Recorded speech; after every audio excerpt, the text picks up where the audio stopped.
understand who they're dealing with. Like, people don't just engage and give their money or transact with people that they don't feel comfortable with. So that's why this is so important. What's your reputation? How would other people describe you, right? Because again, people in your local community, we like to say local community, regional community, global community, those who you do business with within your city, within your state, it's easier for them to feel comfortable with you. It's easier for them to get to know you. It's easier for them to relate with you. Not so much when you're doing international trade.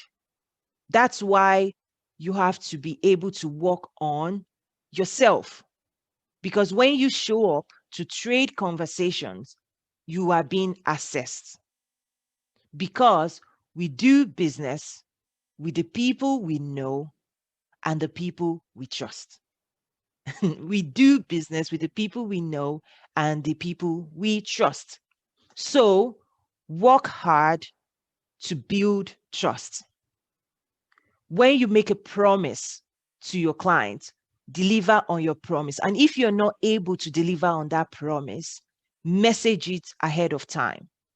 Because in international trade, it's easier to do multiple business with the same person over time than to be looking for new customers all the time. So it's easier to fulfill a promise, a business promise, and if that person likes what's the way you did business with them, they're going to be a repeat customer. That's the interesting thing with international trade, is that people would like to stay with the same person or the same vendor or the same supplier as long as they can, because they know it takes work to establish new businesses.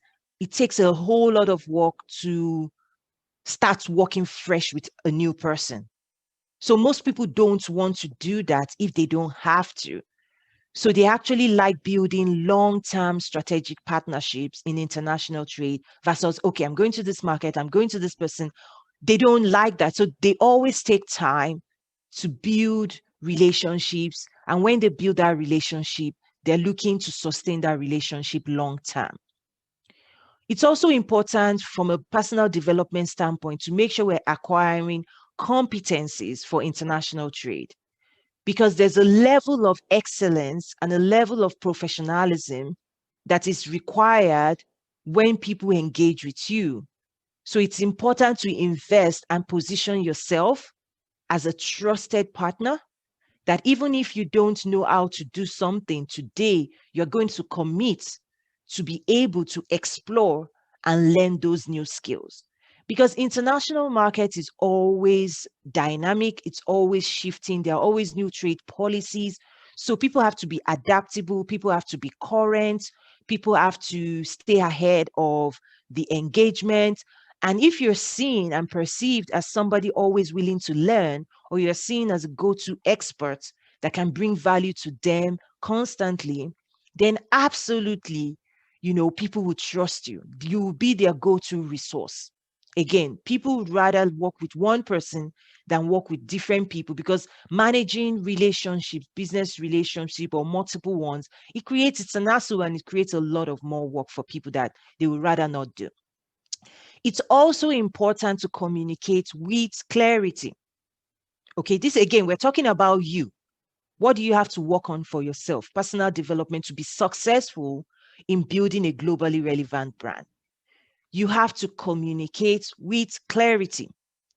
You have to communicate clearly to the people that you're hoping to serve. A lot of ambiguity doesn't work, right? Because the people are not sitting right there to you, with you. They're not able to read your body language. They're not able to assess your previous successes. They're not able to speak to your previous customers. So they're really just working with what you're presenting at the moment. And a lot of times I see people kind of mess up when they communicate, whether online or via email.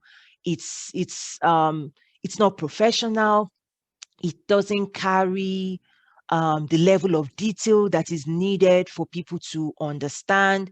And that's why I always also tell people seek clarity. So, for example, I had someone reach out and say, okay, we need XYZ. And I knew there was more to it. And I said, you know what? Let's set up a call. Set up a 30 minutes call so that I can better understand what you're requiring. Because you don't want to make assumptions that you really understand what people in the international market are looking for. Like you receive an email, one line, two lines, and you're like jumping. Don't jump to conclusions. So part of what I always advise people to do, and what I do, is I seek clarity. I seek clarity. I make sure that we are on the same page. I want to make sure I understand what you're saying, and I want to make sure that they understand what I am saying as well. Again, they are not in the same room with you, right? In international markets, it's a different way of communicating, and you have to communicate clearly. You have to communicate over and over again. You have to communicate with clarity, because if you go ahead and you implement a solution without clarity, it could come back and bite you, because you go ahead and implement something and then you come back and the client says, no, that wasn't what I meant. And you're like, whoops, we've already invested money in building the solution and you're telling us this is not the solution you wanted, right? So to eliminate rework, it's always preferred or advised to spend more time at the very beginning to deeper to have clarity. And in my trade and investment masterclass, I actually go deeper into this approach, in the sense that a lot of times people want to close deals so fast, they don't give the room for the other people to go through their entire legal dance. And I tell people, you don't want buyer's remorse. So if it takes 6 months, because a lot of times people don't know that there are deals and there are deals. There are some deals that um the the level, it's more sophisticated and the rewards are bigger. Most of those engagement takes time. A lot of times people just want to turn around quickly. Well, that doesn't really happen. So give it time, because also give your clients room to do their own internal due diligence. Don't rush them. A lot of times people are like, because what usually happens is, if you rush it, you're going to have buyer's remorse, in the sense that your reputation will be like, no, that person made me sign something I didn't feel comfortable signing, made me agree to things I don't want to agree. They didn't give me room to actually arrive at my own conclusions. So I say, give people space. Give people space. Don't rush anything. Give it time. Let them follow their own due diligence, so that at the end of the day, they're coming to the table, they're coming to the conversation of their own will, and they feel this is something that they also will benefit from.